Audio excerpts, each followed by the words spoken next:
잘 보이시죠? 네. 네. 네. 사도행전을 이제 우리가 1차 전도여행을 그려보신 분들은 이제 1차 전도여행이 머릿속에 이제 잡히실 거예요. 그러면서 1차 전도여행 때 BCD의 안독과의 그 누스트 우리 박 원장님의 누스트 거기에 보면 그 핍바 바울이 돌에 맞아가지고 디모데가 저기 죽었을 때 주의 제자들이 둘렀었죠. 네. 예. 그때 있었던 사람은 사도행전은 나오지 않지만 디모데 후서 가면 그때 누가 있었는지가 나오죠. 네. 네. 네, 그게 바로 누구냐면 디모데가 디모데. 있었다는 것들 알 수 있죠. 그러니까 사도행전을 머릿속에 두고 있고 디모데 후서를 읽으면 연결이 가능한 거예요. 이해되시죠? 그래서 바울이 그러면은 한번 상상을 해보세요. 그 디모데 후서를 썼을 때 사도 바울이 디모데에게 지금 그 네로 황제의 박해가 심하고 많은 그리스도인들이 죽고 있지만 그 정도로 심했던 박해를 어디서 받았는지를 아냐면 BCD의 안도 그쪽에서 받은 것들을 알 수 있죠.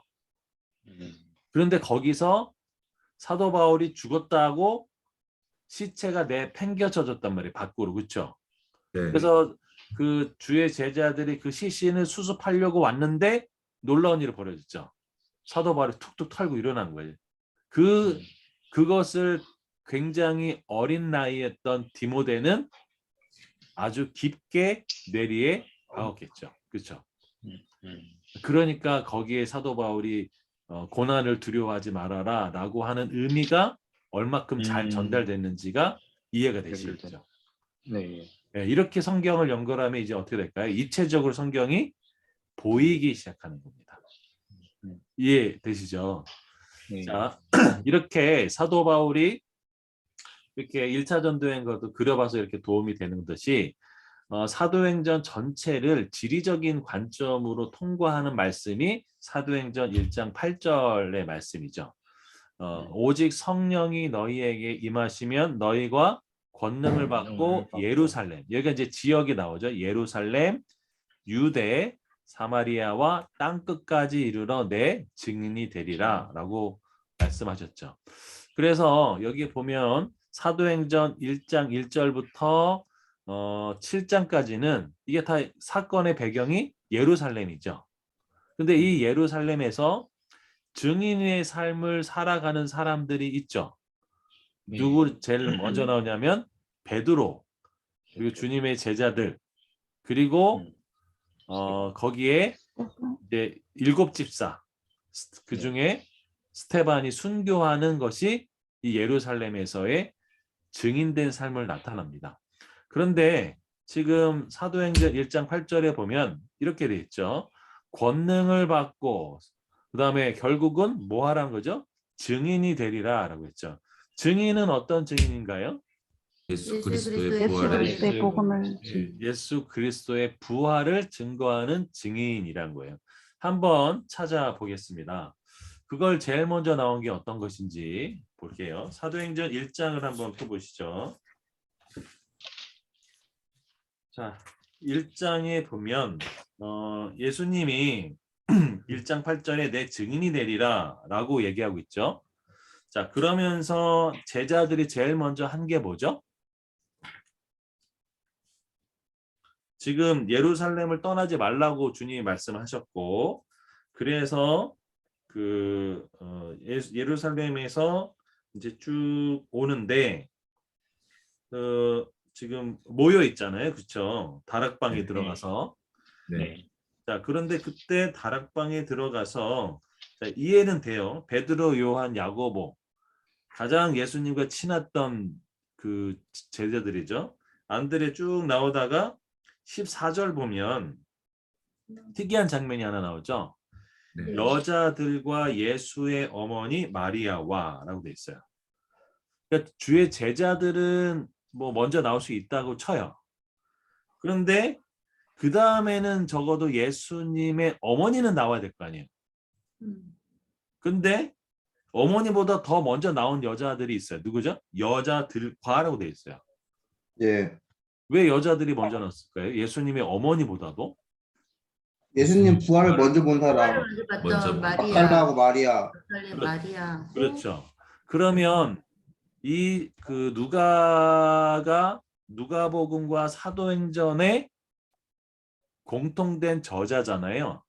네. 그러면 사도행전의 여자들은 누가복음에서 표현이 됐겠죠. 네. 예. 그게 누굴까요? 마리아. 24장 10절 말씀에 있어요. 아, 누가복음. 필기에 막달라 드셨군요. 마리아. 네, 맞아요. 24장 10절에 보면은 나와요. 그 여자들 누군지. 자, 거기 보면 24장 10절 한번 보세요. 읽어볼까요? 이 여자들은 마리아와 막달라 마리아와 야고보의 요한나와 야고보의 모친 마리아와 또 그들과 함께한 다른 여자들도 이것들을 사도들에게 알리니라. 이렇게 보면 이 여자들이 예수님을 낳은 모친 마리아보다 먼저 언급됐어요. 이유가 뭘까요? 먼저 봤기 때문에. 그렇죠. 부활을 먼저 봤기 때문에. 그러니까 지금 사도행전에서 중요한 포인트가 뭐냐면 증인이 되는데 그 증인에 12사도 중에 11사도가 증인이 될 것이고 그 중에 여자들이 예수님의 어머니보다 먼저 됐던 것도 부활이 증인이기 때문에 그런 거예요. 그러니까 지금 부활의 증인이 얼마큼 강조되어 있는 건지 아시겠죠? 네. 그리고 그렇게 하고 난 다음에 베드로가 일어나 가지고 얘기한 게 있잖아요. 우리 가룟 유다 대신해서 직분 채우자를 뽑자. 그런데 그럼 거기에 조건이 있을 거잖아요. 아무나 세우는 건 아니잖아요. 그 조건이 뭐냐면 22절에 나와요. 1장 22절. 자, 한번 읽어볼까요? 항상 우리와 함께 다니던 사람 중에 하나를 세워. 자, 그런데 그러면 함께 다니던 사람이죠. 그 사람의 기준이 누구냐? 21절에 보면 나와요. 세례 요한의 세례부터 우리 가운데서 올려져 가시는 날까지. 그러니까 이 기준이 뭐냐면 세례 요한이 세례를 베풀 때부터 예수 그리스도가 승천하실 때까지의 항상 같이 다녔던 사람이 첫 번째 기준이에요. 그렇죠? 두 번째 기준은 뭐냐면 예수께서 뭐 할 사람을요? 부활하심을 증언할 사람이 되게 하리라. 뭘 증언할 사람이라고요? 예수 그리스도의 부활을 증언할 사람이라. 이해되시죠? 그러니까 지금 부활의 증인이 굉장히 중요한 개념으로 지금 가고 있는 거를 알 수 있겠죠. 자, 그래서 하나 더 넘겨 보시고, 자, 그러면 베드로가 오순절 성령의 그 다락방 사건 이후에 처음으로 설교를 합니다. 그게 2장 14절부터 쭉 설교를 하죠. 자, 그런데 여기에 중요한 결론이 2장 32절에 나와요. 한번 볼까요? 이 예수를 하나님이 어떻게 된대요? 살리신지라 우리가 다 이 일에 뭐라고요? 증인이로다. 뭘 얘기하실까요? 예수 그리스도의 부활을 얘기한 거죠. 그렇죠? 이해되시죠? 그러니까 베드로 설교의 핵심도 뭐예요? 예수 그리스도가 죽으셨다가 다시 살아나셨다라는 것이 핵심에 있다라는 것이죠. 근데 증인이란 말을 쓰면 왠지 좀 이단 같은. 맞아요. 아, 여호와 증인부터 시작해가지고 이렇게 그러니까 원래 다락방이라든가 신천지라든가 그 다음에 여호와의 증인 이거 다 좋은 말이거든요. 근데 이단이 써가지고 완전 이미지가 안 좋아요. 그렇죠? 신천지 얼마나 좋아요. 새로운 하늘 같다. 신천지 얼마나 좋아요. 증인 얼마나 좋아. 이거 완전히 이단들이 이런 거 써가지고 이미지가 안 좋아진 거죠. 자, 그래서 결국은 이게 증인의 핵심이에요. 그렇죠? 여러분 바울이 그 다메섹 도상에서 만났잖아요. 네. 근데 어떤 주님을 만난 건가요? 부활하신 주님. 부활하신 주님을 만난 거예요. 그래서 부활이 처음부터 끝까지 쭉 가는 거예요. 이렇게. 이게 사도행전을 통과하고 있습니다. 그래서 우리는 그 부활의 증인이다라는 거예요. 근데 그냥만 증인한 게 아니라 뭘 받는다고 돼 있죠? 성령. 성령을 받는 거예요. 성령이 임하셔서 너희가 뭘 권능을. 받는다고요? 권능. 권능을 받는 거죠. 그러니까 복음의 핵심은 뭐냐면 예수 그리스도가 살아나셨다라는 거죠. 부활하셨다. 그래서 부활절이 중요한 거죠. 네, 그래서 부활 신앙이 그만큼 중요한 신앙입니다. 그 부활 신앙 때문에 사람들이 변합니다. 네, 그렇죠. 예수님이 정말 부활하셨는가? 이 질문에 우리 진지하게 고민하고 또 답변할 때 우리 삶은 변하기 시작합니다. 네. 이게 중요한 거죠. 자, 그래서 지금 사도행전은 이제 다시 돌아가면 그래서 한번 추적을 해보시면 사도행전을 쭉 읽으면서 그 부활, 증인 이것들을 쭉 처음부터 끝까지 정리를 하면 굉장히 은혜스럽습니다. 네. 한번 자, 그래서 일단 예루살렘에서의 증인 어떤 증인이냐면 부활의 증인이죠. 그 다음에 빌립과 사울과 베드로와 고넬료를 통해서 유대와 사마리아에서의 부활의 증인 그리고 13장부터 시작해서 28장까지 이제는 1차 전도여행, 2차 전도여행, 3차 전도여행, 그 다음에 예루살렘, 로마까지 뭘 가는 거예요? 부활, 예수 그리스도의 그 부활을 증인하는 그래서 당시에 땅끝으로 여겨졌던 그런 곳까지 바울이 복음을 전도하는구나 라는 것들을 알 수 있는 거죠. 자, 이게 지리적인 관점에서 보시면 돼요. 그래서 머릿속에 예루살렘까지는 언제냐면 7장 그 다음에 유대와 사마리아는 12장까지 그래서 13장부터는 1차 전도행이 시작되거든요. 13장부터 28장은 땅끝까지 요렇게만 그 머릿속에 있어도 아주 사도행전 전체로 보는데 굉장히 도움이 됩니다. 바울이 몇 장부터 나오냐면 13장부터 본격적으로 나와요. 9장에 잠깐 나왔다가. 그럼 그래서 12장까지는 베드로가 중심이었다면 13장부터는 바울이 중심이죠. 네. 그래가지고 그 한번 보셨었죠. 저기 베드로와 바울이 굉장히 유사한 사역을 했고 사역의 열매도 유사하다는 것들을 보셨죠. 네. 네. 왜 그렇게 누가가 기록했을까요? 똑같은 사도라는 걸 네, 증명하기 위해서. 능력. 그렇죠. 예수 그리스도의 정말 수제자 베드로는 누구나 다 인정해요. 그렇죠? 예수를 믿던 믿지 않던. 그렇게 인정하는 베드로만큼 결코 뒤지지 않을 만큼 사도 바울이 사역을 했다.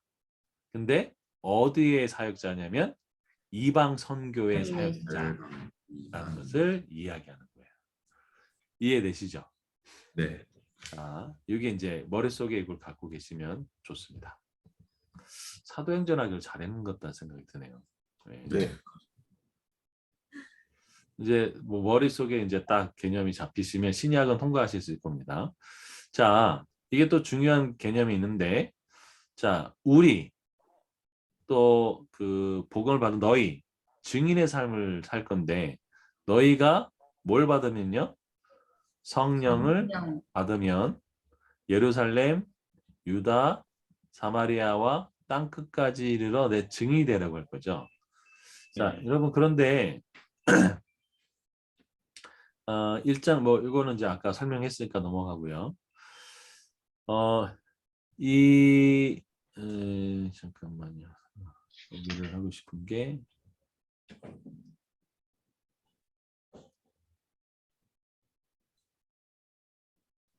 자.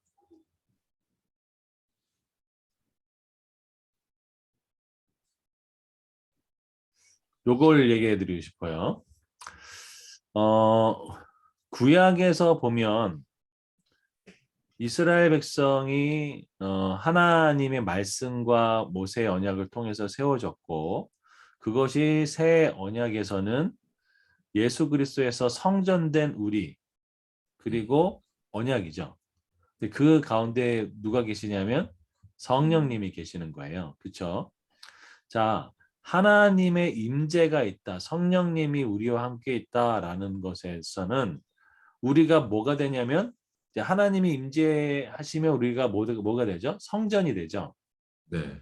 성전은 하나님의 임재의 장소이기도 하지만 하나님이 계시다라는 것들 중에는 아주 중요한 속성이 뭐냐면 거룩함이죠. 하나님의 거룩하신 하나님.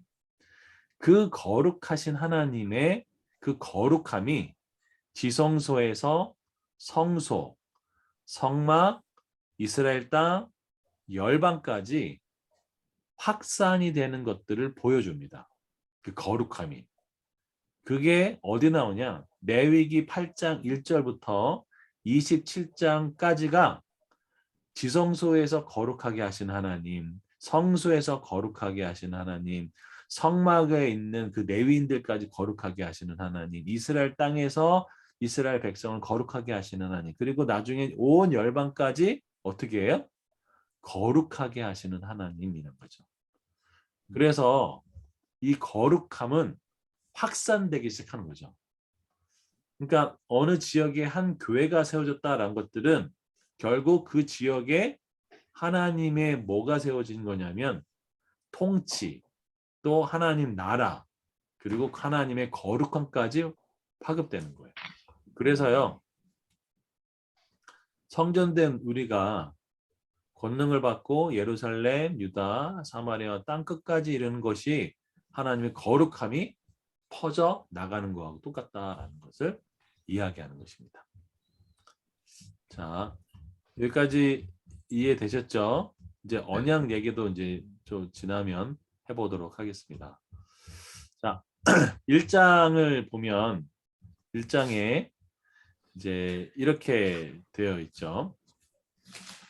사도행전 1장 1절에 보면 데오빌로여라고 되어 있습니다. 그렇죠?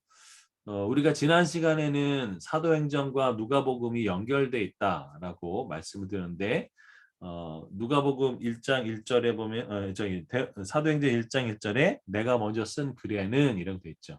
그게 누가복음을 얘기하고 있고 그래서 예수님이 승천하시고 아버지께서 약속하신 거 그게 뭘까요? 아버지께서 약속하신 거? 부활. 네? 부활인가요? 예수님이 약속하신 게 뭘까요? 성령님. 내가 가면 성령님이 성령님께 오신다. 그렇죠. 오신다고. 성령님이 오시는 거죠. 그리고 누가복음 24장 29절이나 사도행전 1장 8절에 보면 위에부터 오는 그 능력, 성령의 능력을 얘기하고 있고 예수님의 이름으로 죄사함을 받게 하는 회개가 있고 그리고 여기 중요한 게 뭐냐면 증인들이 나오죠. 증인. 그렇죠. 증인. 자, 잠깐 한번 살펴볼게요. 아까 봤던 게 2장 32절 봤었죠? 3장 15절도 한번 보시죠. 3장 15절. 자, 3장 15절에 보면 이렇게 되어 있습니다. 생명의 주를 죽였도다. 그러나 하나님이 죽은 자 가운데서 그를 살리셨으니 우리가 이 일에 뭐라고요? 증인. 5장 32절 한번 읽어보겠습니다. 읽어볼까요? 시작. 우리는 이 일의 증인이요 하나님에게서 순종하는 사람들에게 주신 성령도 그러하느니라. 자, 뭐에 대한 증인인지 30절에 나와요. 너희가 나무에 달아 죽인 예수를 우리 조상의 하나님이 뭐라 했다고요? 살리시고. 그래서 어떻게 해요? 우리는 이 일의 증인이다. 예수 그리스도의 부활을 얘기하고 있죠. 10장 39절 한번 보겠습니다. 10장 39절 이렇게 돼 있어요. 우리는 유대인의 땅과 예루살렘에서 그가 행하신 모든 일의 증인이라.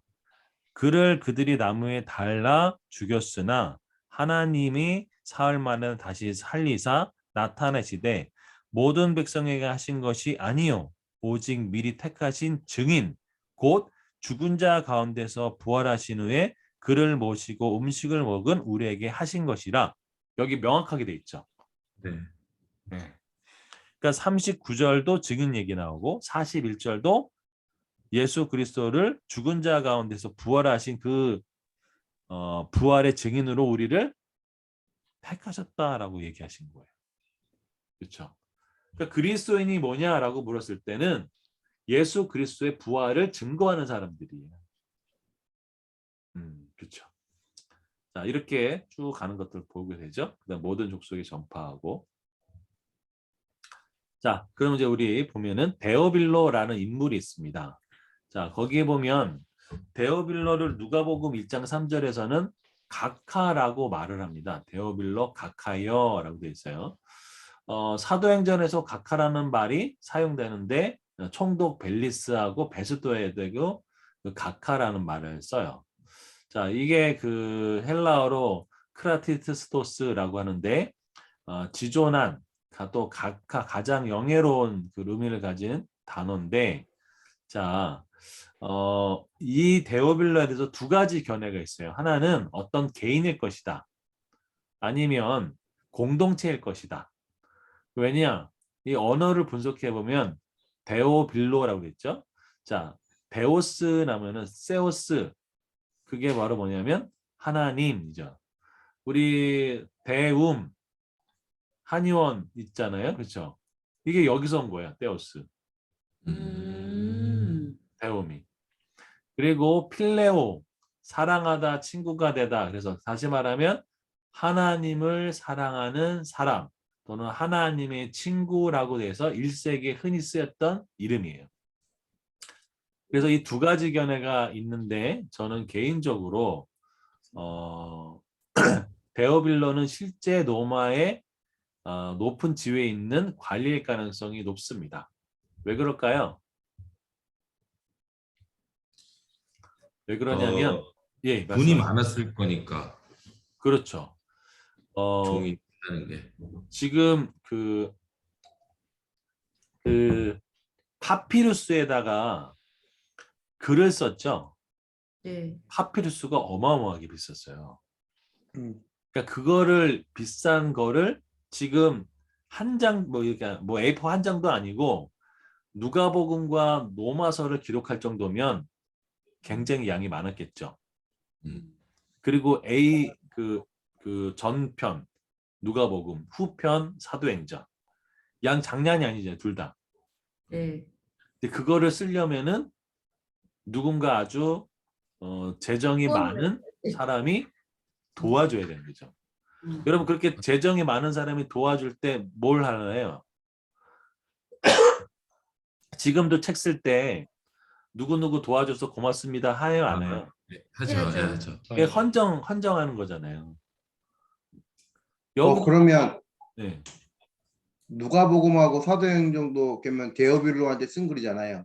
그렇죠. 그 데오빌로가 누군가네. 그렇죠. 엄청 돈 많은 각하. 출판사지. 지금 돈으로 하면 10억 들어갔을까요? 예? 지금 돈으로 한다 그러면은 이 정도의 종이를 사려면 10억 이상 들어갈까요? 그러면 그 정도. 반드시 연보를 항상 보내주고 엄청난 후원을 해줬던 그 누군가 아닙니까? 그런데 각하라는 말을 쓰잖아요. 예. 관료가 그렇죠. 높은 사람. 그리고 처음부터 일어난 일에 대해서 나도 자세히 살폈고, 그리고 그 여기에 보면은 사도행전은 로마로 와서 끝나요, 그죠? 네. 예. 그리고 그 와중에 보면은 이방인들이 그 바울 사도의 복음 전도함을 받고 그러고 나서 회심해서 돌아오는 것들도 얘기해요. 음. 그런 그 과정에서 그러면 처음부터 시작이 어디서부터 되냐면 예수님의 탄생부터 시작해가지고 그 예수님의 사역, 부활과 십자가, 아니 십자가와 부활, 그 다음에 예수님의 그 승천, 그리고 그 복음의 확장이 예루살렘, 유다, 사마리아와 로마까지 어떻게 왔는지를 스토리를 다 알려준 거예요. 로마에 있는 정말 그 예수님의 복음에 대해서 궁금했던 관료 같아요. 그렇죠.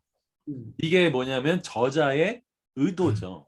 의도. 음. 아. 이게 이해되시나요? 그저 그다음에 그럴 수 음. 있지. 네. 그러니까 로마의 어떤 그 중요한 또 상당한 재정을 가지고 있는 관리일 가능성이 높은 거죠. 이게 AD 62년에 64년에 쓴 책이잖아요. 그렇죠. 이게 확실한 건 아닌데 근데 지금 누가가 실질적으로 그 바울하고 2차 전도 여행 때부터 시작해 나오잖아요. 그렇죠. 그러면 누가는 실질적으로 그때 이후인데 이 전에 것들은 지금은 분명히 사도 바울을 통해서 다 들었을 거 아닙니까? 사도 바울을 통해서 듣기도 했을 것이고 네. 또 여러 주의 제자들이 여러 명 있었을 테니까 듣기도 했을 것이고 또 특별히 누가는 사도 바울을 중심으로 쓸 수밖에 없었을 거예요. 왜냐하면 제일 많이 들었을 테니까. 그리고 그리고 감옥에도 같이 있었고요. 그렇죠. 감옥에도 같이 있었고 다른 서신서에는 나오지 않지만 사도 바울이 어떻게 회심했는가 음. 그 장면이 3번이나 나오잖아요. 음. 사도행전에 그게 3번 나오거든요. 그 3번이 나오는데 약간씩 달라요. 근데 그거를 누가 얘기해 줬을까요? 바울. 사도 바울이 직접 얘기해 줬겠죠. 난 비늘 같은 것이 쓰여졌고 그때 내가 어떻게 하나님을 영접했는지 내가 그 그때 말이에요. 죄송한 얘긴데요. 네네. 이 영화 사도 바울 영화에 대한 어떤 이 뇌리가 끼어서 깜짝 제가 궁금한 게 네. 영화에서는 네. 사도 바울이 감옥에 있을 때 누가가 막 달려와가지고 그 얘기하고 막 지피려고 하는 그 장면이 나오거든요. 맞아. 그게 맞는 거예요, 그러면? 그렇게 추정할 수가 있죠.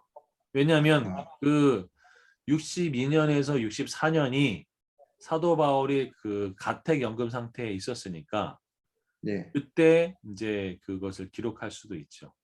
그쵸. 그 누가는 음. 감옥에 있지 않고 계속 왔다 갔다만 했을 거 아니에요. 같이 있긴 있어도 그렇죠. 그 가택연금이라고 해서 갇혀 있지는 않았을 거 아니에요. 누가는. 그렇죠. 바울만 있을 왜 거. 그러냐면 사도 바울을 유대인들이 고발했고, 그렇죠. 예루살렘에서 고발했고, 그거에 대해서 사도 바울이 상소를 로마 황제에게 했죠.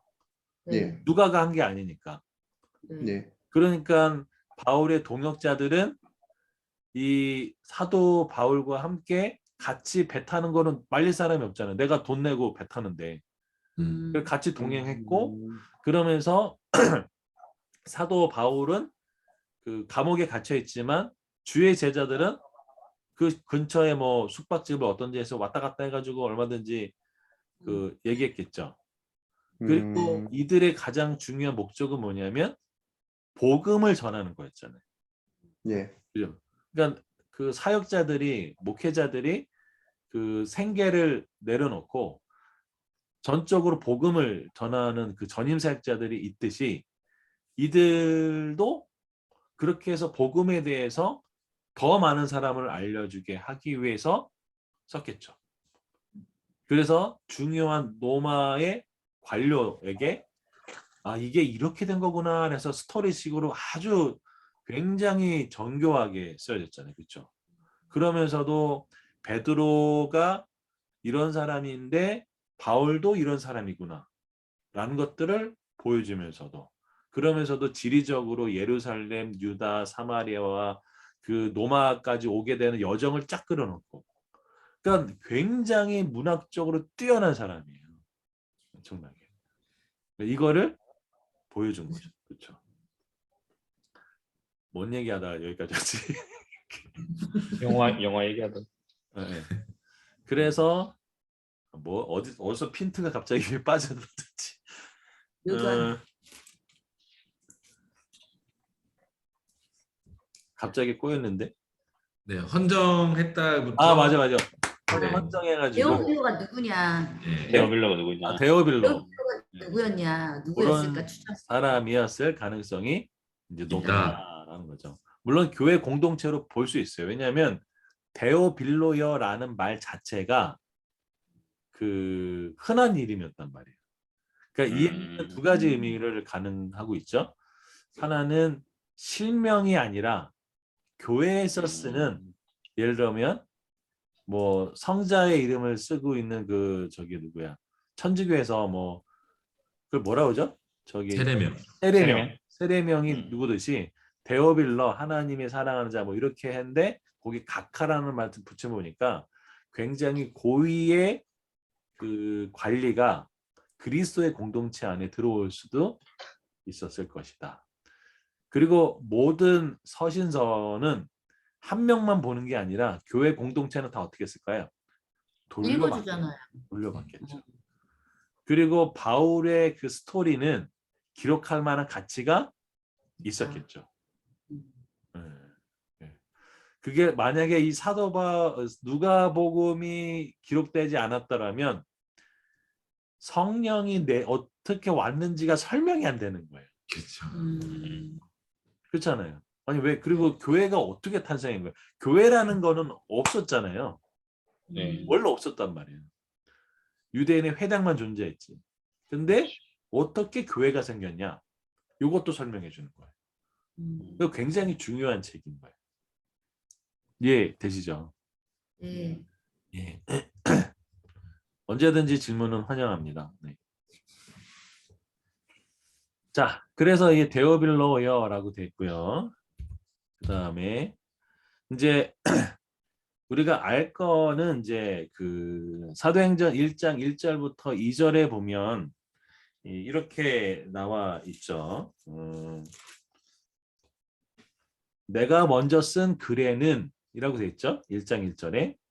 그러니까 먼저 쓴 글은 누가복음을 얘기하죠. 누가복음은 예수께서 행하시며 가르치기 시작하신부터 그가 택하신 사도들에게 성령으로 명하시고 승천하신 날까지 이를 기록하노라 라고 돼 있어요. 그러니까 먼저 쓴 글 대신에 누가복음을 집어넣으면 딱 편하겠죠. 아, 누가복음은 예수님이 공생에 시작하면서 그 승천한까지의 일을 기록했구나 라는 것들을 알 수 있죠. 자, 그 다음에 3절을 보면 그가 고난받으신 후에 이제 돌아가셨다는 얘기죠. 십자가에서. 또한 그들에게 확실한 많은 증거로 친히 살아계심을 나타내사. 여기도 또 중요하죠. 자, 증인이 되기 위해서는 증거가 필요해요. 그렇죠? 확실한 증거. 그거를 누가 보이셨다는 거죠? 예수님이 보이셨다는 거예요. 그리고 확실한 무슨 증거요? 많은 증거를 친히 증거하셨어요. 그리고 뭐 어떻게? 살아 계심을 나타내사 40일 동안 그들에게 보이시고 하나님의 일을 말씀하시느니라 라고 되어 있습니다. 자, 그러니까 하나님 나라의 일이라는 것도 나오죠. 그러니까 하나님 나라가 중요한 개념이란 것들을 알 수 있습니다. 그렇죠? 하나님 나라가 뭐죠? 하나님이 통치하시는. 예, 하나님이 통치하시는 것. 그 하나님 나라를 또 나온 데가 있을까요? 복음서에서 보면 많이 나오죠. 혹시 생각나시는 게 있으세요? 주기도문요. 주기도문. 예. 주기도문 나도. 예, 또 예수님이 전파하신 게 뭘까요? 하나님 나라. 예, 하나님 나라입니다. 마가복음 1장 15절 한번 보시겠어요?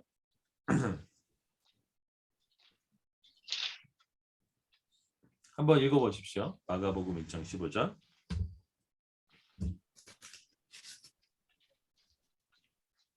같이 읽어볼까요? 시작.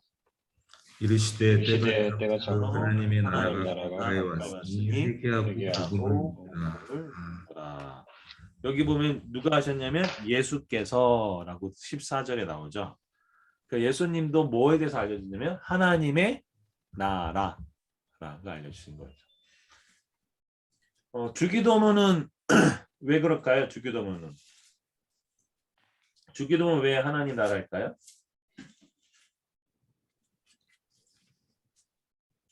우리 강석환 지사님 왜 주기도문일까요? 주 기도문인가요? 왜 주 기도문이냐고요? 네. 그런 건 저한테 물어보지 말아주세요. 그렇잖아요. 대답할 수 있는 것만 물어봐야 돼요. 갑자기 초등학생을 보는 같은 느낌. 아는 것만 대답합니다. 알겠습니다. 아니 주기도문을 아까 대답을 하셔가지고 왜 주기도문이냐고 여쭤본 건데. 그래서 하나님 나라 나오니까. 네, 그렇죠. 저의 신앙은 예전에 부적 같은 신앙입니다. 그냥 외우라고 해서 외운 것뿐입니다. 알겠습니다. 그 마태복음 6장을 보면 이렇게 나오죠. 6장 10절에 나라가 임하시오며 뜻이 하늘에서 이루어진 것 같이 땅에서도 이루어지이다. 어떤 나라가 임하라는 얘기냐면 하나님의 나라가 임하시며를 기도하는 거죠. 그렇죠? 결국 하나님의 다스림, 하나님의 통치가 임하기를 기도하는 것이죠. 이게 무엇을 얘기하냐면 우리 삶의 모든 영역에서 하나님 나라가 임하기를 원하시는 거죠. 하나님, 저희 직장에서, 하나님 저희 가정에서, 또 하나님 저희 일터에서 하나님 나라가 임하게 해 주시옵소서. 이해되시죠? 그렇게 중요한 거죠. 그래서 예수님도 사도행전에서 뭐라고 얘기하셨냐면 40일 동안 예수님이 그럼 부활하셔가지고 무슨 메시지를 전했을 거잖아요. 그 메시지를 한마디로 요약하면 뭐예요? 하나님 나라. 네, 하나님 나라의 일을 말씀하신 거예요. 그렇죠. 네. 이해되시죠? 예수님이 40일 동안 보이시면서 하나님 나라의 일을 말씀하신 것이다 라는 것을 알 수 있습니다.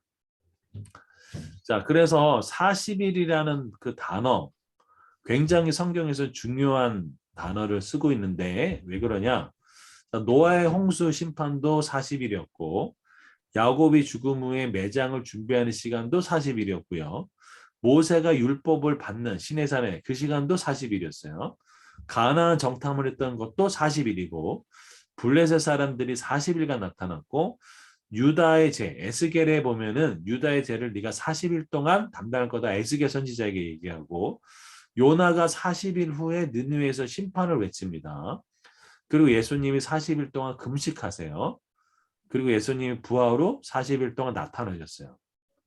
그래서 이 40일이라는 의미는 하나님의 심판과 하나님의 은혜를 준비하는 기간이에요. 이해되시죠? 하나님의 심판과 하나님의 은혜를 준비하는 기간. 이렇게 되는 거죠. 그럼 그 은혜가 뭘까요? 바로 복음서 그 사도행전에서는 성령님이 오신 사건이죠. 그렇죠. 이거를 40일 동안 준비했다라는 것을 알 수 있습니다.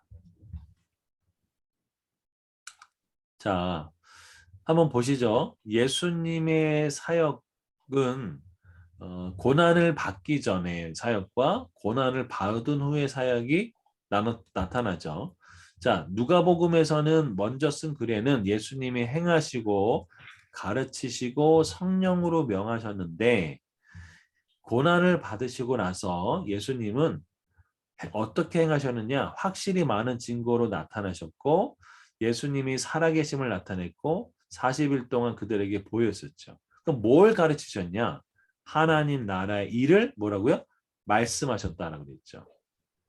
자, 그러면은 1장 2절에 보면 사도행전 1장 2절에 성령으로 명하셨다라고 되어 있죠. 그렇죠? 그가 택하신 사도들에게 성령으로 명하셨다. 그러니까 성령으로 뭘 명했냐? 그게 1장 4절, 5절, 8절에 보면 나옵니다. 너희가 1장 4절에 사도와 함께 모이사 그들에게 분부하여 이르시되 예루살렘을 떠나지 말아라.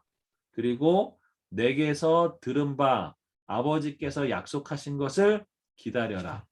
약속하신 게 뭘까요? 성령님이죠. 1장 5절에 보면은 요한, 세례 요한은 물로 세례를 베풀었으나 너희는 몇 날이 못 돼요. 몇 날이란 것은 며칠일까요? 결론적으로는 10일이죠. 10일. 그렇죠? 성령으로 뭘 받을 거래요? 세례를 세례를. 받을 것이다.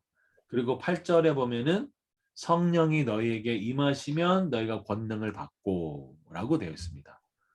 자, 그럼 여기 아주 중요한 진리가 나와 있는데요. 뭐냐면 예수님이 첫 번째 증거하셨고 그들에게 보이시면서 하나님 나라의 일을 말씀하셨는데 지금 중요한 게 뭘까요? 성령을 받으라는 거예요. 그렇죠? 다시 말하면 예수님의 가르침의 핵심인 하나님 나라의 일은 누가 할 수 있을까요? 성령. 예, 성령을 받은 사람 할 수 있다는 거죠. 그러니까 아무나 할 수 있는 게 아니고 하나님 나라의 일은 성령을 받은 사람 얘기죠. 그리고 그 사람들이 어떤 사람일까요? 하나님의 말씀을 믿고 순종한 사람들이 성령을 받은 사람들이라는 것이죠. 여러분 그래서 주의 사역은 누가 할 수 있을까요? 우리가 인위적으로 할 수 있는 게 아니고요. 네, 성령의 인도하심을 따라 하는 것이고 사도 바울은 심지어 그리스도의 영이 없으면 그리스도의 사람이 아니라고 얘기했잖아요. 그렇죠? 그러니까 우리가 사역의 중심, 우리 삶에 하나님 나라가 임하기를 원하면 God first를 하셔야 돼요. 하나님 먼저 구해야 돼요. 성령님이 먼저 나가셔야 돼요. 그래서 기도와 성령보다 앞서지 말라는 말이 빈말이 아니에요. 그게 사역의 중요한 원칙입니다. 그렇죠? 이해되시죠? 그래서 먼저 그의 나라와 그 일을 구하라는 것도 똑같은 얘기고. 그렇죠? 네. 그래서 여러분 삶의 직장에 어떤 삶의 일터의 현장에 교회의 어떤 사역에 등등 모든 것들에 하나님 나라가 임하기 위해서는 먼저 성령 충만한 것들이 필요한 것이죠.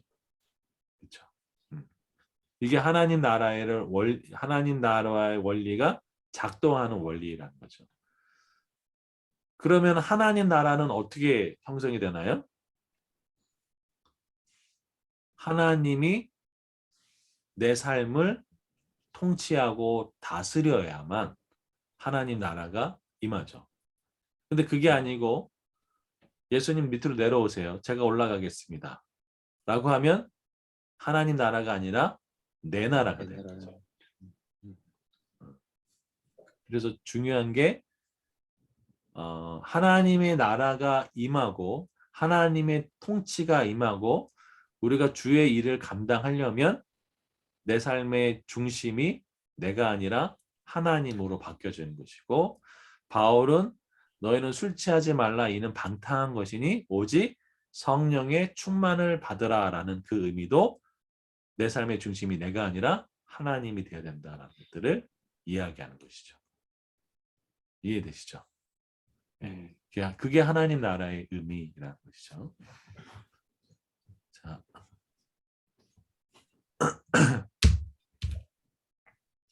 공유됐죠? 네. 네. 자, 하나님 나라의 일을 누가 할 수 있는가? 여기 보면 아까 그래서 하나님 나라의 일은 주인이 바뀐 사람이에요. 누구로요? 하나님으로 바뀐 사람. 근데 신명기 1장 22절에 보면은 우리를 위하여 어쩌고 저쩌고 이렇게 나와요. 이게 이스라엘 백성들이 40년 동안 광야를 가게 되는 결정적인 증거죠. 우리의 힘으로 가나안 정복할 수 없어요. 우리의 힘으로 하나님 나라를 건설할 수가 없어요. 그렇죠? 자, 그래서 민수기 13장 31절에 33절에 보면은 우리는 스스로 보기에도 메뚜기 같았었고 그들이 우리 보기에도 메뚜기 같았을 것이다. 그렇죠. 에스라 4장 3절에 보면은 이스라엘 백성이 바벨론 포로로 끌려갔다가 돌아와가지고 성전 세우려고 했는데 그때 그 이스라엘 백성을 이렇게 바벨론에서 구출해냈고 본국으로 돌아가도록 허락해 준 사람이 메데아 바사의 고레스 왕이죠. 그 고레스 왕의 명령으로 우리가 우리 하나님을 위하여 고레스 명령으로 우리가 성전을 칠 거다라고 돼 있어요. 주어가 누구죠? 여기 다 우리가. 공통점은 우리가. 그러니까 하나님이 이를 감당할 수가 없죠. 예. 그럼 하나님이 어떻게 하셔야 될까요? 이 우리, 나 이것들을 힘을 빼게 해야 되겠죠. 예. 그래서 광야 40년 또 성전 건축 중단이 16년 그리고 그 과정이 끝나고 나자 스가랴 4장 6절에 보면 이렇게 돼 있죠. 이는 힘으로 되지 아니하며 능력으로 되지 아니하고 오직 나의 영으로 되느니라. 성령으로. 결국 하나님의 나라는 하나님이 다스리시기 때문에 하나님의 영으로 되는 거죠. 그러니까 우리 힘으로 능력으로 되는 게 아니. 이게 굉장히 중요한 영적인 원리라는 것들을 알 수 있죠. 그래서 우리가 주기도문처럼 하나님 우리 삶에 우리 그 직장에 또 교회에 하나님 나라가 임하여 주시옵소서. 뜻이 하늘에서 이루어진 것 같이 땅에서도 이루어지게 하옵소서 하는 것은 정말로 겸손한 기도예요. 그것이 바로 주인을 바꾼 기도고 그래서 주님의 기도예요. 그래서 주기도문인 것이죠. 이해되시죠? 네. 이런 것이죠. 자, 여기 보면 민수기 13장 33절과 사무엘상 9장 21절에 사울 왕의 고백이 있죠. 나 이거죠. 그런데 출애굽기 14장 14절에 보면 여호와께서 너희를 위해 싸우니니 너희는 가만히 있어라. 하나님이 사울 왕을 바라보신 것도 이스라엘 백성이 지도자로 바라보셨던 거죠. 여러분 이게 아주 중요한 의미를 가지고 있는 것이죠. 우리는 우리의 관점으로 뭔가를 보는 것이 아니라 하나님의 관점으로 볼 필요가 있다라는 거죠. 내가 보기에 나는 메뚜기 같고 그들이 보기에 나도 메뚜기 같았을 것이고 나는 12지파의 초라한 지파의 가문의 사울라고 생각하지만 하나님의 관점은 괜찮아 너희는 가만히 있어. 내가 너희를 위해 싸울 거야. 내가 보기에 너는 왕 같은 제사장이야. 라고 이야기하는 거. 그래서 우리가 관점을 바꾸는 것들이 중요하다는 것들을 이야기하는 거죠. 자, 이게 왜 중요하냐? 바로 나옵니다. 네, 제자들이 그 모습이 바로 나와요. 자, 예수님의 관심은 하나님 나라에 있어요. 그래서 약속하신 것을 기다려라, 성령의 세례를 받아라, 뭐 증인이 되어라 라고 하는데 제자들의 관심은 뭐냐면 지금 눈에 보이는 이 이스라엘, 바벨론부터 시작해가지고 지금 로마가 다스리는 이 와중에 독립을 못하고 또 어떤 로마의 속국으로 살아가는 이 답답한 현실, 이 이스라엘의 눈에 보이는 현실이 언제 회복하겠을까라고 이야기를 한 거죠. 누구를 보면서요? 부활의 주님을 보면서. 그러니까 아직 시선이 어디에 머물러 있는 거예요? 이 땅의 나라에 머물러 있는 거죠. 근데 주님은 동문서답하면서 본질적인 걸 얘기하시죠. 이스라엘 나라는 그러니까 이스라엘 백성 그러니까 그 사도들이 얘기하는 이스라엘 나라는 그 눈에 보이는 지금의 이스라엘 나라죠. 예. 근데 주님이 말씀하신 이스라엘 나라는 온 열방과 또 이방인까지 포함한 마지막 날의 그 나라죠. 완벽한 회복이 이루어지는 그 나라. 근데 그때가 언제냐? 아버지께서 자기 권한에 두셔서 너희가 알 바가 아니다라고 이야기한 거죠. 그러니까 다시 말하면 모든 그 이방인들이 주님을 알게 되는 그 온전한 때 온전한 회복이 있는 때, 예수 그리스도의 그 복음의 메시지가 다 전파되는 그때는 이스라엘 나라, 진정한 이스라엘 나라가 회복할 때다. 근데 그거는 아버지 권한에 두셨다는 거죠. 이해되시죠? 네. 이런 의미를 쭉 담고 있는 것이죠. 여기까지 혹시 질문 있으세요? 네. 네. 자, 그렇게 이야기하니까 이제 예수님이 1장 8절에 오직 성령이 너희에게 임하시면 너희가 권능을 받고 예루살렘과 유다와 사마리아 땅 끝까지 이르러 내 증인이 되리라 라고 됐습니다. 그래서 가장 중요한 핵심 키워드가 뭐냐면 사도행전 1장 8절이에요. 오직 뭐가 임하면요? 성령. 왜 성령이 임해야 될까요? 하나님 나라의 핵심이니까. 하나님이 다스림의 대표적인 것이 성령님이시니까. 그렇죠? 그래서 너희가 뭘 받는데요? 권능을 받는다는 거죠. 그리고 결국은 증인이 된다. 어떤 증인이요? 부활의 증인이라는 거죠. 자, 이게 예수님의 마지막 유언과 같은 말씀입니다.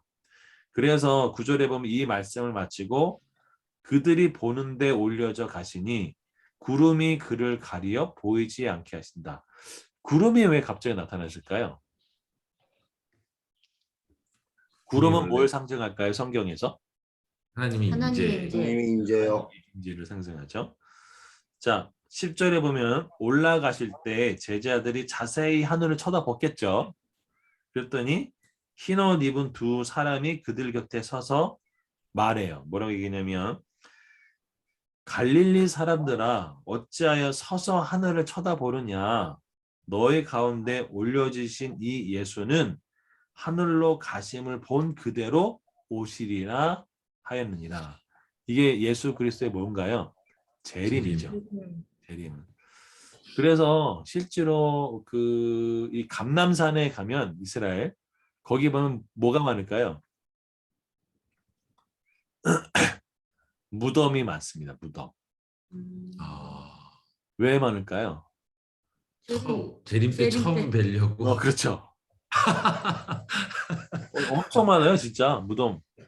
그렇죠. 무덤에서 이제 다시 우리가 이제 다시 부활해서 살아 올라가야 되니까. 그러니까 그 무덤에서 부활의 주인 처음 만나려고. 그러니까 사람들이 신앙 있는 사람들은 다 거기다가 나 묻혀달라고 했겠죠. 네, 감남에서 처음 보겠다고.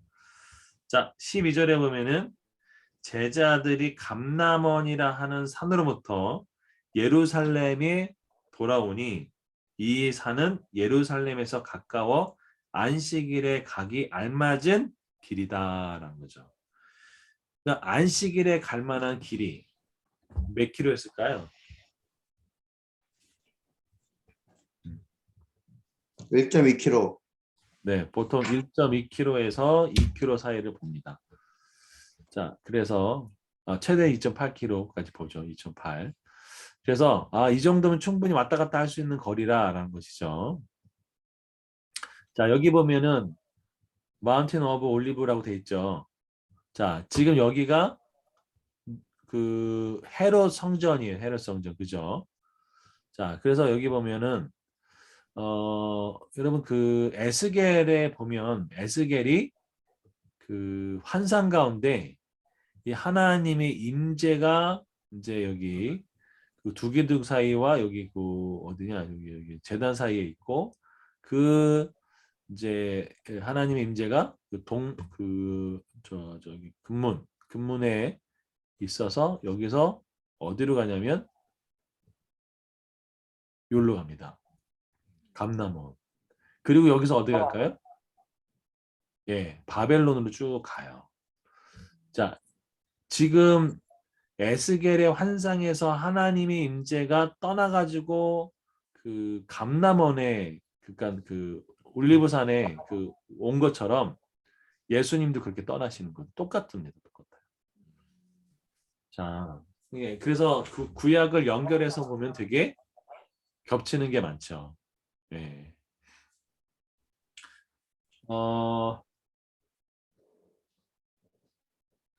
제단 있잖아요. 이스라엘 백성의 그 제단의 위치가 어떻게 될까요? 그러니까 그 성전, 예루살렘 성전의 제단의 위치. 이거 왜 안 돼? 성전에서 그 제단의 위치가 있을까요? 이렇게 번제단. 거기가 어떤 위치일까요? 구약에서는. 하나님의 저기 그거지. 지리적으로 다 겹쳐요. 이렇게 쭉쭉 겹쳐요. 이렇게. 번제단 아닌가? 아브라함이 이삭을 바쳤던 그곳 있죠. 네. 네. 네. 거기랑 다윗이 그 전염병으로 이렇게 이렇게 이스라엘 하나님 치셨을 때 그 전염병을 막아서 끝냈던 그 제사를 드렸던 오르난의 타작마당 있죠. 네. 그게 아브라함이 이삭을 드렸던 데랑 똑같아요. 아, 그리고 솔로몬이 번제단을 놓은 데 있죠. 네. 그게 오르난의 타작마당이에요. 이렇게 세 개가 쭉 겹치는 거예요. 그래서 지리적으로 중첩해 보면 이걸 그런 의미가 있는 거예요. 그러면 한번 생각해 보세요. 성전의 제단이라고 하는 것은 죄가 어떻게 되는 건가요? 소멸되는 거. 소멸되는 거예요. 다윗의 죄가 열매를 나타내서 이스라엘 백성이 전염병으로 쳤을 때 천사에게 제사를 드려서 그 전염병이 그쳤던 것처럼 그 자리가 이스라엘 백성들이 하나님 앞에서 범죄했을 때 멈춰지는 자리랑 똑같다는 거예요. 그게 의미가 있는 거죠. 그래서 오르난의 타작마당이 그런 중요한 의미를 가지고 있는 것이죠. 마찬가지로 예수님이 오시기 전에 이스라엘 백성이 바벨론에 의해서 멸망을 당할 때 하나님의 임재 그 구름 그것이 감람원에서 올라갔듯이 예수님도 거기서 어떻게 하신 거예요? 승천하신 거예요. 근데 에스겔에서 또 나온 게 뭐냐면 아니야 에스겔이 아니고 스가랴서에서는 그렇게 떠났던 하나님의 임재가 어디로 와요? 감람원으로 와요. 그래서 다시 예루살렘으로 들어와요. 그러니까 예수님이 지금 감람원에 지금 이제 예루살렘에 죽으시고 부활하셔가지고 지금 감람원에서 승천하셨잖아요. 하늘로. 그럼 다시 어디로 올 거라는 거예요? 그 자리로 오신다는 거예요. 이게 똑같아요. 무덤 할만하네요. 네? 거기에 무덤하고 싶은 마음이. 그래서 무덤 할 만하죠. 신앙이 있는 사람이면 그렇지. 신앙이 없는 사람이면. 그렇죠. 거기에 그래서 지금 수많은 무덤들이 목사님 저 궁금한데요. 네. 그 아브라함이 이삭을 모리아 땅에서 이렇게 번제를 드리려고 했잖아요. 네. 솔로몬 성전도 그럼 좀 전에 보여준 그것도 모리아 땅이라고 말씀하신 거잖아요. 그렇죠. 솔로몬 성전 번제단 위치도 똑같다고 말씀하신 거잖아요. 저 확인해 봐야겠네. 네, 그렇게 기억하고 있는데 네. 모리아 그러면 예루살렘 예루살렘 성전의 위치랑 똑같은 건가요? 그건 또 틀려요? 아마 같을 건데 그건 제가 한번 확인해 볼게요.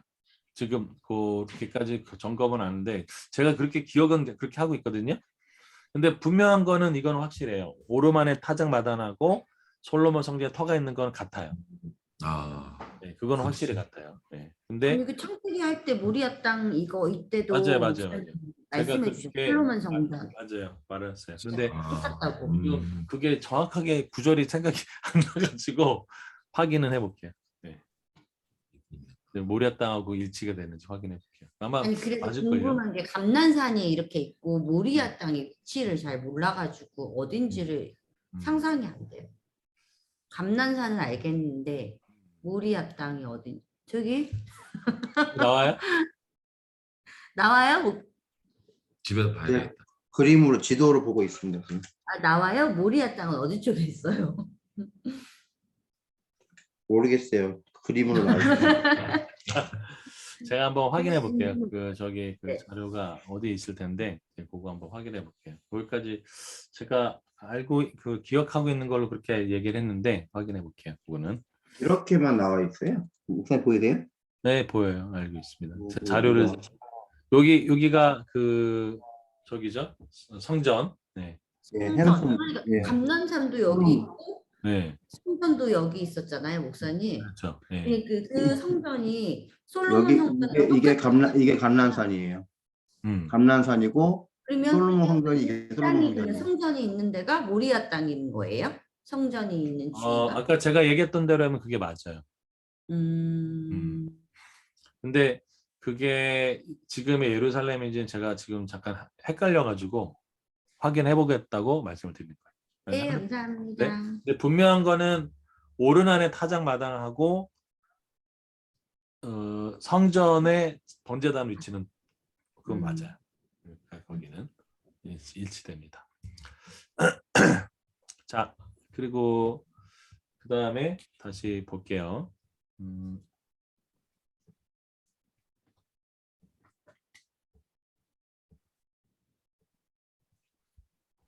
자, 그 다음에 이제 또 중요한 게 이제 뭐냐면 그 아까 얘기했고 다락방에 이제 제자들이 모이죠. 마가의 다락방. 네, 마가의 13절이요. 다락방에서 이제 모이는데 그 마가의 다락방이라는 사실 근거가 어디에 있냐면 사도행전 12장 12절을 한번 보세요. 거기 보면 마가라고 하는 요한의 어머니 마리아의 집에 가니 여러 사람이 거기에 모여 기도하고 있더라. 그러니까 여러 사람이 기도하는 자리였던 것이죠. 그럼 그게 어디라는 것을 짐작하냐면 마가의 그 다락방일 것이다 라고 이야기를 하는 거예요. 이해됐죠? 근데 그 마가의 다락방이 그 120명이 모였던 그 마가의 다락방이라고는 명확하게 성경에선 얘기하고 있지 않지만 그 12장 12절의 근거를 가지고 여기가 마가의 다락방일 것이다 라고 이야기를 합니다. 저는 그렇게 봐도 그렇게 큰 무리는 없지 않을까라고 생각은 해요. 자, 이제 11명의 제자들이 모이고 여자들이 나오죠. 그 여자들이 바로 누가복음 24장 10절에 그 부활을 목격한 여자들이 먼저 나온 것을 알 수 있죠. 그러니까 결국은 누가복음에서 중요한 사람들은 예수 그리스도를 증언할 사람이라는 것들을 알 수 있어요. 그렇죠? 자, 그 다음에 중요한 사람이 나오는데요. 아우들이 나옵니다. 아우들. 네, 사도행전 1장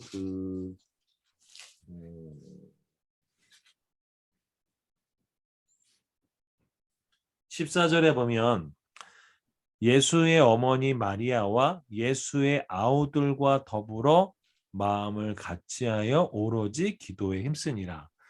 지금 예수의 아우들 있죠? 그럼 이 예수의 아우들은 어떤 사람들이었을까요?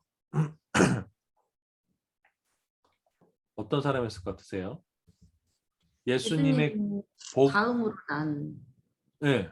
예수님의 복음 사역을 할 때 예수님한테 얘기하죠. 형님 예루살렘 올라가서 하십시오. 여기 그냥 지방에 머물지 말고 서울로 올라가세요. 서울로. 이런 얘기를 한 거랑 똑같은 거예요 지금. 그런데 예수님이 그랬던 제자들은 불신했다고 얘기했잖아요. 그러니까 예수님 믿지 않았단 말이에요. 그런데 예수님을 믿어요. 언제 믿을까요? 부활하시고 다시 찾아오셨고 나서. 그래서 여기에 나오는 그 예수님 중에 예수님의 아들 중에 대표적인 사람이 누굴까요? 야고보. 예수님의 동생 야고보죠. 1세기 당시에 그 야고보는 베드로보다도 더 권위가 있었던 것 같아요.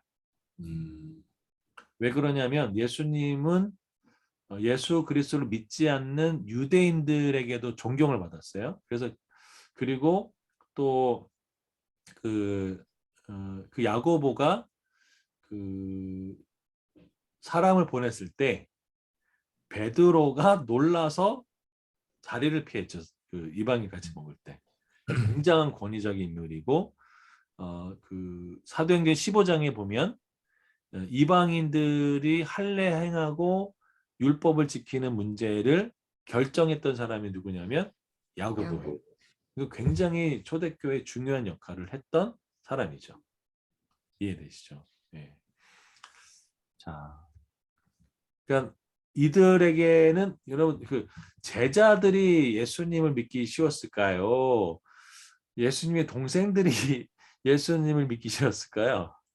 제자들이 더 쉽지 않았을까요? 아무래도 제가 보기에는 어렸을 그런 때도 것 같아요. 계속 봤던 친형이니까 그러니까 형이 갑자기 하나님이라고 그리스도라는 걸 쉽게 근데 언제 그들이 변화됐을까요? 부활하신 것. 그렇죠. 분명히 형이 죽는 모습을 봤을 거예요. 그렇죠. 그런데 십자가에서 부활한 형을 만났어요. 그러면 설명이 달라지는 거죠. 그렇죠. 네. 그래서 부활이 그만큼 중요한 거죠.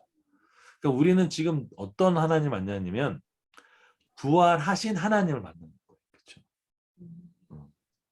그런 부활하신 하나님은 우리에게 소망을 주죠. 어떤 소망을 줄까요? 죽어도 예수님처럼 부활하겠다라는 거죠. 네. 그래서 그 장례식장이 그 슬프지만 않은 이유가 예수님의 부활의 능력이 있기 때문에 부활의 소망으로 기다릴 수 있는 것이죠. 네. 자, 그렇게 해가지고요. 다시 보면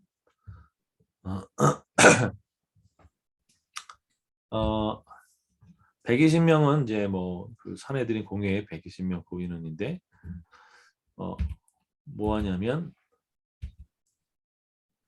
이제 그 베드로가 일어나 가지고 이야기를 해요. 뭐라고 얘기하냐면 이제 근거를 대죠. 자, 뭐라고 근거를 대냐면 16절에 성령이 다윗의 입을 통하여 예수 잡는 사람들의 길잡이가 된 유다를 가리켜 미리 말씀하신 성경이 응하게 하였으니 마땅하도다.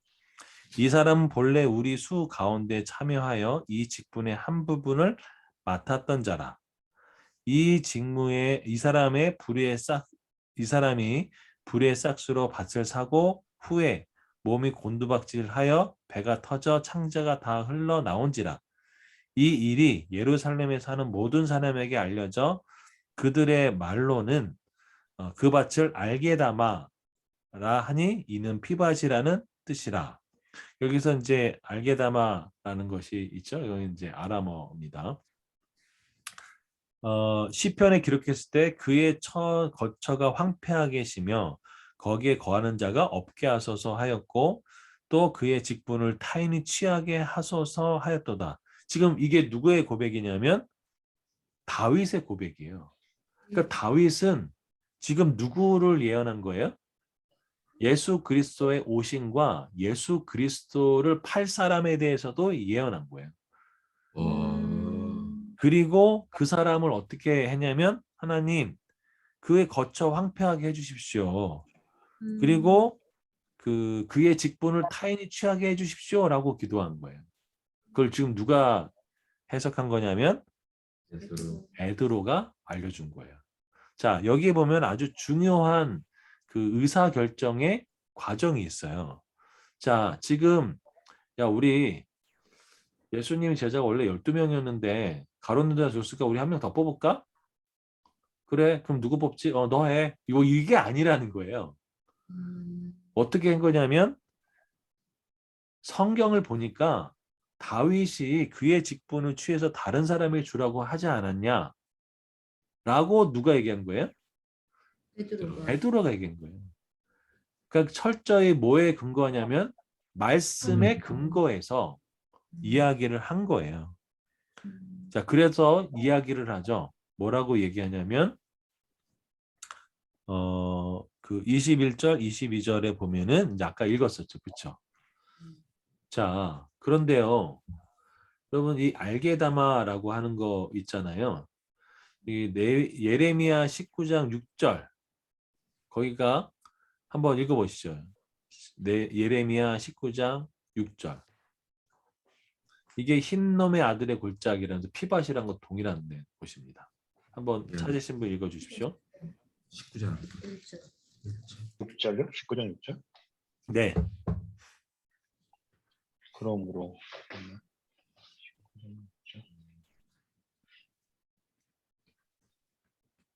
네, 읽어주십시오. 19장 1절이요.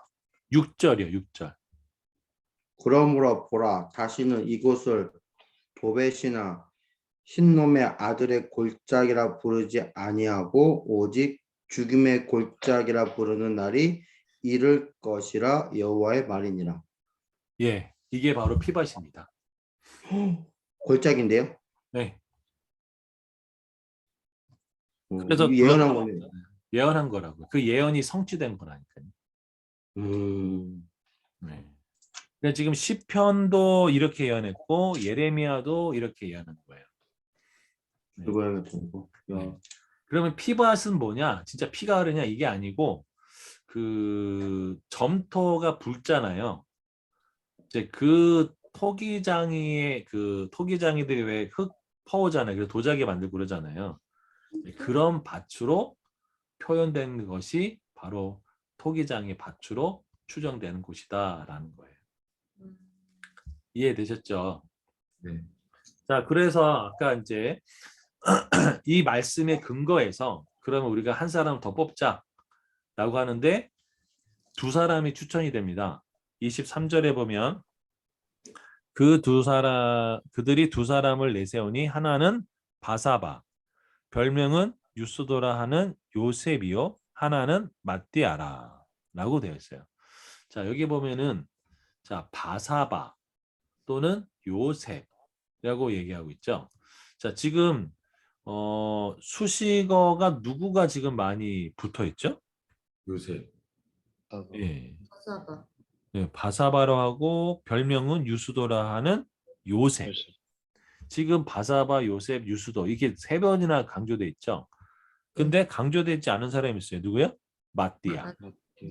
그렇죠. 자, 그런데 사도들의 이제 그 기도를 보면 이렇게 돼 있습니다. 무사람의 마음을 아시는 주여. 그러니까 모든 사람의 마음을 아시는 주님이 이 두 사람 중에 누가 주님께 택하신 바 되어 봉사와 및 사도의 직무를 대신할지 보이시옵소서라고 해요. 근데 그때 선택한 게 뭐죠? matti아를 뽑습니다.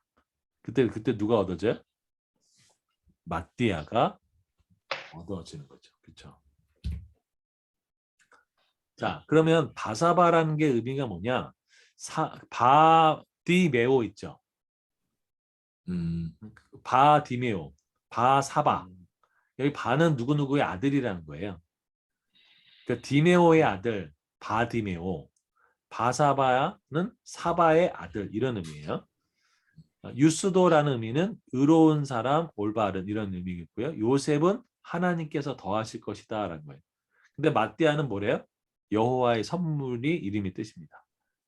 네. 그렇게 하나님이 탁 선물로 matti아를 택하신 거예요. 그렇죠? 이름만 보도 재밌지 않으세요? 네. 자, 이렇게 제비를 뽑는 것은 하나님의 뜻으로 구약에서도 많이 받아들여졌어요. 전쟁을 결정하거나 어떤 선봉부대는 어느 지파가 쓸지, 또 범인을 색출할 때, 또 영토를 분배할 때, 또 어떤 왕의 직무를 해서 어떤 사람을 뽑을 때, 결혼을 보충할 때, 그리고 아사셀 염소를 어떤 것을 드릴지, 전리품을 나눌 때 이렇게 이제 제비를 뽑았다는 것들을 알 수 있습니다. 자, 이게 1장까지의 내용이고요. 2장에서는 이제 예수님의 승천 이후에 이제 성령님이 이제 오시죠. 그게 바로 오순절 날이죠. 자, 지금 예수님이 부활하셨잖아요. 예수님이 부활하셨죠. 그리고 아까 며칠 동안 보셨다고 그랬죠? 40일. 40일.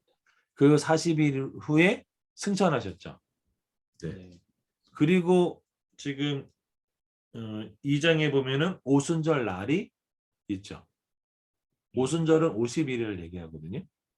그러니까 40일이 지나고 열흘이 지나서 오순절인 거예요. 그러니까 예수님이 십자가에서 부활하시고 40일 동안의 일을 말씀하시고 10일 동안 제자들이 다락방에서 기도했던 거죠.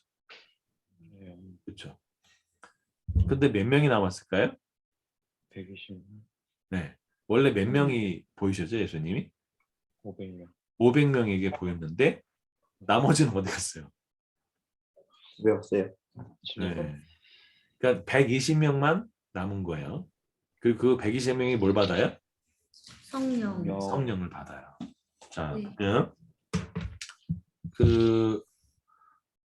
시간이 많이 갔네요. 이렇게 빨리 간 줄 몰랐네. 자, 오늘 1장까지만 하죠, 뭐.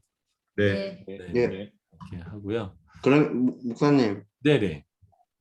그러면 두 사람의 이제 12제자를 뽑는 이제 제 뽑기에서 어쨌든 마띠아가 됐지만 예. 그 한 사람도 괜찮은 사람인 거잖아요. 그렇죠. 인정받은 거죠. 받은 거죠. 근데 이제 여기서 제비 뽑은 거죠, 결론은. 근데 사실 사람들에게 더 인정받은 사람은 누구냐면 요셉이에요. 요새. 왜냐하면 수식어가 많이 붙죠. 바사바, 유수, 네. 요새. 그런데 뽑기에는 마띠아가 뽑힌 거예요. 그러니까 지금 여기 보면 그 왜 요셉이 안 됐을까 네. 이렇게 생각할 수 있는데 여기 중요한 게 있죠. 사람의 마음을 아시는 주님이 사도의 직무를 감당할 수 있는 사람이 누구로 보신 거예요? 마띠아. 마띠아로 네. 본 거예요. 그러니까 사람들의 시선과 주님의 관점이 다른 거죠. 그래서 모든 것은 하나님 손에 달려 있습니다.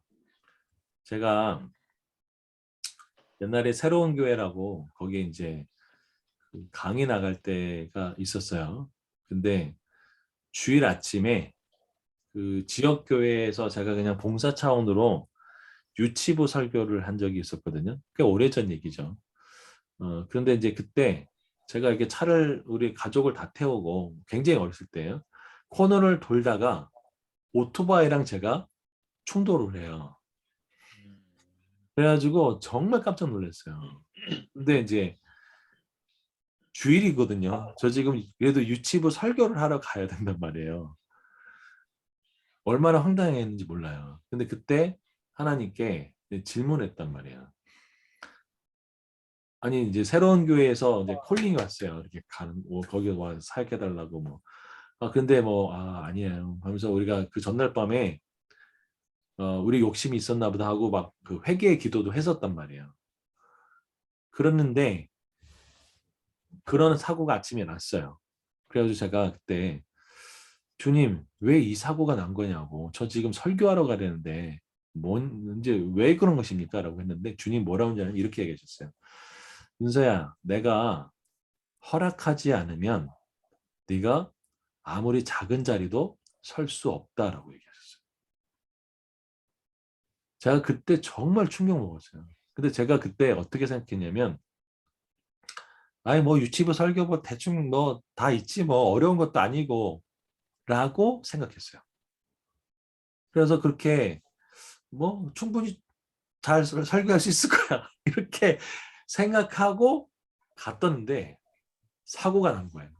그러니까 하나님이 보시기에 거기에 합당하지 않으니까 그 유치부라고 설교하는 그 자리도 하나님 허락하지 않으면 안 세우시는 거죠. 제가 그때 정말로 그 많은 걸 느꼈어요. 네. 그래서 저는 여러분이 이렇게 지금 이렇게 모임을 하시는 것도 하나님이 허락하셨기 때문에 모이는 거라고 생각해요. 네. 저는 그때 이후부터는 많이 달라졌어요. 모든 게 감사하고 하나님 감사합니다. 기회를 주셔서 이렇게 생각하고 있어요. 네. 마띠아랑 얘기도 똑같겠죠. 하나님 그것을 감당하실 수 있도록 하나님이 주신 거니까.